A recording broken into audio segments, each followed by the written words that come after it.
que você acha da inteligência artificial no direito? Você acha que ela ajuda? Você acha que ela piora? Olha, eu vou dar minha opinião sincera aqui. Por favor. Eu acredito que tem que ser usado com muito cuidado, porque às vezes a gente percebe, não só no direito, mas no geral, a gente percebe que as pessoas estão tentando delegar as responsabilidades delas, enquanto humanas e pensadoras racionais, para uma máquina, para um sistema que ainda está em desenvolvimento.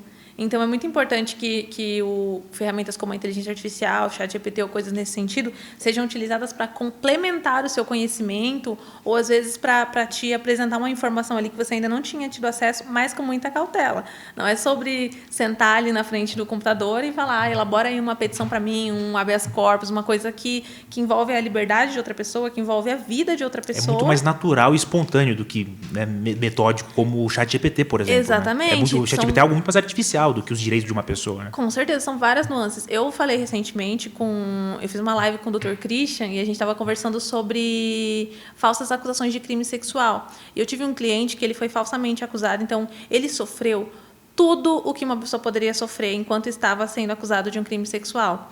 E eu deitava todos os dias pensando na responsabilidade imensa que era tratar daquele caso, que era tratar de um inocente que poderia passar ali... a primeira sentença que veio, ele pegou 16 anos de prisão, se não me engano. Foi 14, foi 16. E eu pensava naquilo todos os dias, eu pensava, ele é um inocente, ele vai ficar na cadeia. E foi muito doloroso lidar com aquele caso, porque ele veio a acusação, né, dos dois filhos dele por crime sexual. E a primeira pergunta que ele me fez, quando eu contei para ele, porque ele era bem leigo, bem humilde, e a família dele que acabou me contratando. Os familiares se compadeceram, porque sabiam que aquela acusação era falsa. Sim, sim. E aí, quando eu expliquei para ele, a primeira pergunta dele não foi quanto tempo eu vou ficar na cadeia, o que vai acontecer comigo, foi, mas meus filhos falaram isso de mim mesmo? Então, é muito doloroso, é muito pesado. E quando eu sentei para elaborar a defesa dele, para estudar o caso dele, eu fiz aquilo não só com o meu conhecimento jurídico, mas da forma mais humana possível, pensando que é outro ser humano que poderia perder a sua liberdade, perder ali praticamente todos os seus direitos por uma acusação falsa. Eu coloquei a minha alma naquela defesa. Parabéns, muito obrigada. E quando saiu a sentença, e quando eu vi que ele foi realmente absolvido, foi inocentado, foi incrível sentar com ele e dar aquela notícia e falar, cara, agora você vai dormir tranquilo e eu também. É uma vitória e tanto, parabéns. É uma vitória e tanto. Quando eu tive acesso, era meia-noite, meu Deus, ainda bem.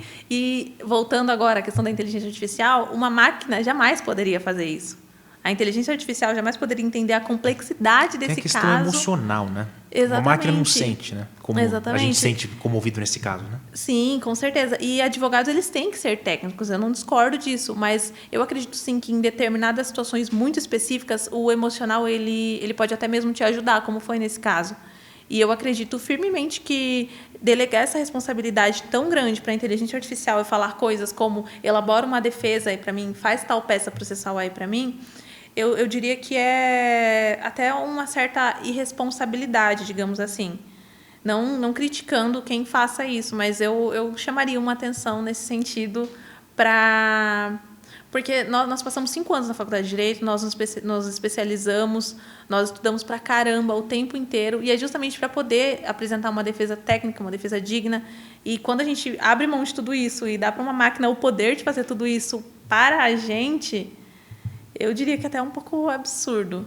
Não só uma certa irresponsabilidade, mas é um pouco absurdo. O problema não é a ferramenta, né? Como a ferramenta está sendo usada, né? Por exemplo, uma caneca. Qual é a utilidade de uma caneca? É tomar água, tomar café, né? Não é voar. Para isso precisa de um avião, né? Então, sabe, cada equipamento tem a sua utilidade, né? Exatamente. Então, exatamente isso, né? Como você falou, né, doutora? A inteligência artificial, ela tem uma funcionalidade, né? Que é dar informação, não se tornar o advogado, né? Exatamente. Você precisa de uma informação específica, precisa de uma informação mais rápida ali, ou às vezes traduzir, então, traduz esse trecho de uma forma de melhor entendimento e tudo mais.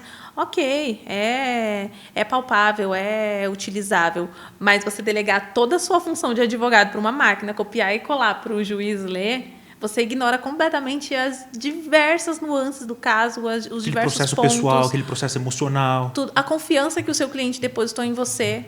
Tudo. O esforço, às vezes até financeiro, que ele fez para pagar você, e você simplesmente pega aquilo e delega da forma mais insensível possível para uma máquina. Fica muito artificial.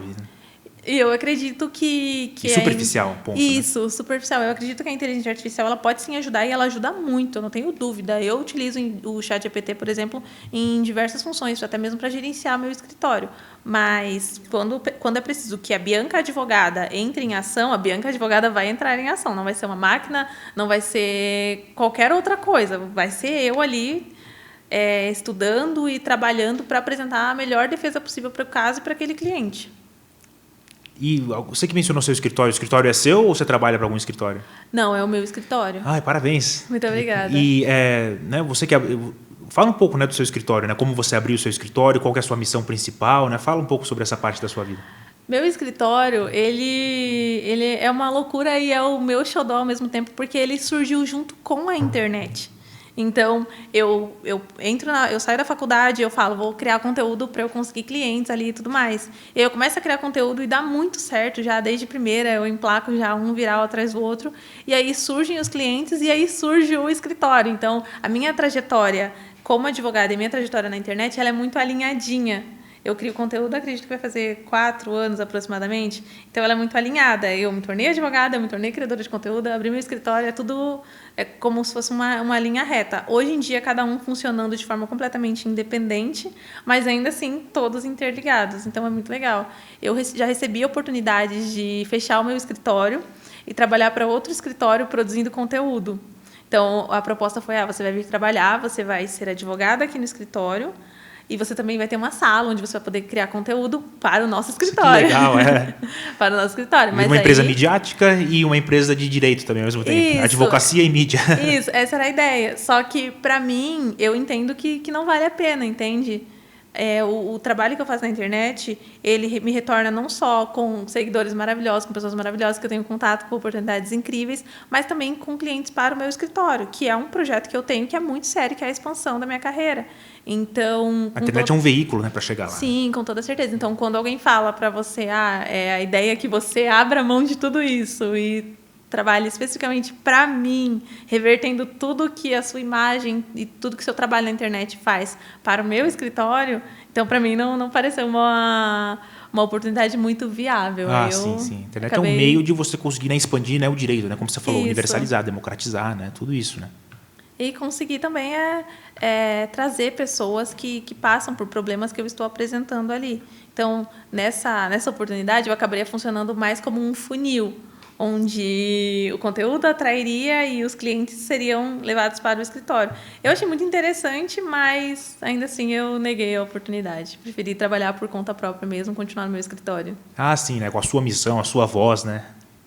É diferente, acaba sendo diferente. Sim, E, doutora, né, continuando, né, expandindo na questão da internet, né, quais outros conteúdos, né, você explora, né? Além do direito, assim, quais...